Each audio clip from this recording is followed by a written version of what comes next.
azidi kutuombea. Lakini pia niendelee kwa kueleza kwamba ukisoma hotuba kuna maeneo ambayo ninajaribu kuyakoti kwa sababu ya muda, najua ni dakika 5.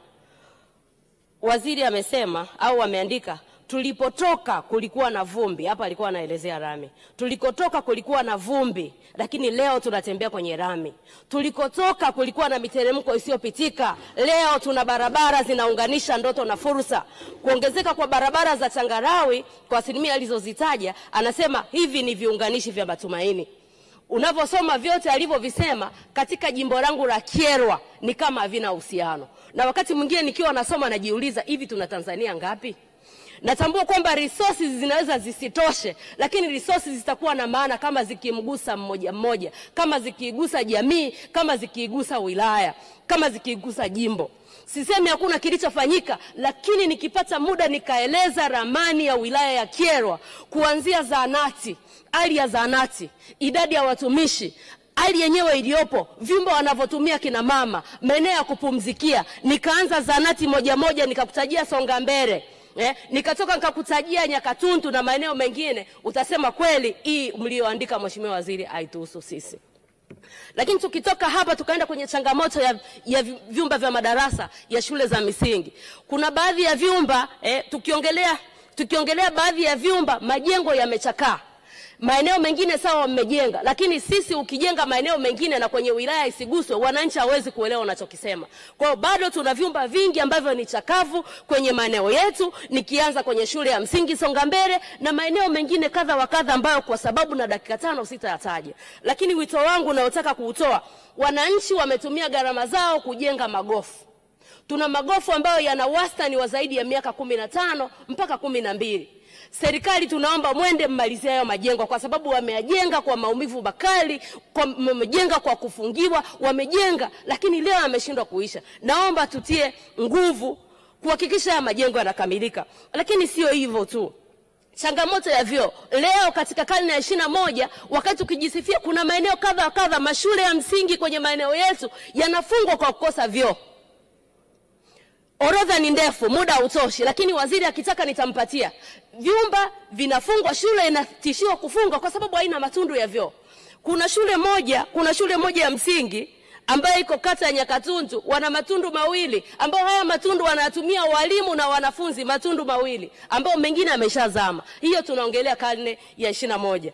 Lakini pia twende kwenye habari za barabara. Nyie wote mnajua nimekuwa niongelea changamoto ya TARURA wilaya ya Kyerwa, kwamba bajeti ya TARURA wakati mwingine haitoshelezi kwa sababu ya nature ya kijiografia na maeneo yetu.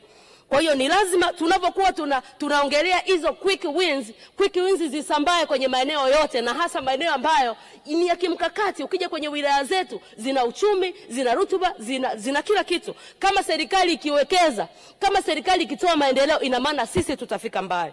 Naomba hayo niaache, nije kwenye kazi ambazo ameifanya Mheshimiwa Rais. Mheshimiwa Rais ni mmoja kati ya champion ya maridhiano. Mheshimiwa Rais amekuja na kitu kinaitwa 4R. Sisi wengine tuliamini kwamba nchi ilihitaji mwanamke katika wakati sahihi kuiponya, na akaja na 4R zake, akasema kuna reconciliation, resilience, reforms, rebuilding. Hizo ndio 4R ambazo zimemdefine Mheshimiwa Rais duniani. Sasa leo kinachotokea kwa watu wa chama changu Chadema, wanasema no reform no election. Mnajua imetoka wapi? Kwenye ile 4R ya Mheshimiwa Rais ya 3. Wamesema wanataka reform. Ni kwa nini wametaka reform? Kwa sababu ya past experience. Sisi wote humu ndani tumewahi kukiri kuna wakati mambo yanaweza kwenda ndivyo sivyo. Hivi kwa watu kusema wanataka reform ni kosa? Mheshimiwa Rais yeye ameridhia kwamba hii nchi kama taifa tuje pamoja, tujadili mustakabali wa maendeleo yetu. Ndio maana ameleta reform. Ameongelea reconstruction. Kuna shida ya reconciliation. Leo tunawaweka watu ndani kwa sababu ya kutaka reform. Tundu Lissu ni sahihi. Hii amani tulionao leo, amani ni tunda la haki. Amani tulionao leo, kuna watu wamefanya kazi kubwa mpaka amani tunayo leo. Hatuwezi kukubali kuivuruga amani kwa sababu ya ubinafsi wa uchaguzi. Hatuwezi kutaka kuhimiza Tanzania. Kwanza wanasiasa ni wangapi? Kwanza wabunge ni wangapi? Mawaziri ni wangapi? Kwa population ya Tanzania watu zaidi ya milioni 60. Na then tunapaswa tukae chini kama taifa, tupate mstakabali. Wamekuwa wakitoa mfano katika game ya Simba na Yanga. Unamruhusuje refali wa Yanga kuchezesha hiyo game? Hayo maelezo mbona ni yako wazi? Na nirudie kusema, iki chama kazi mmefanya, si mmejenga rami? Si mmepeleka zahanati? Si mmepeleka umeme? Kwani shida iko wapi refali akiwa neutral? Mimi nadhani hiyo ndio call napasa kuitoa. Nimalizia na chaguzi za serikali za mtaa. Aliyemaliza kuongea ameongea. Mheshimiwa Mwenyekiti, kwa dakika moja. Kuna maeneo ambako kulikuwa na mgombea mmoja. Wananchi walipasa kupiga kura ya hapana. Hao ndio. Au wananchi walipiga kura ya hapana, maeneo mengine kura zao hazijawahi kuhesabiwa mpaka leo na mshindi hajawahi kutangazwa. Haya mambo yanaliumiza taifa. Sisi tunataka taifa letu la amani lenye viongozi wanaoheshimika waliopatikana kwa credibility. Tudumishe hiyo, itatufikisha mbali. Nakushukuru Mheshimiwa Mwenyekiti. Asante sana waheshimiwa wabunge, mmejitahidi kuzingatia muda. Nashukuru sana.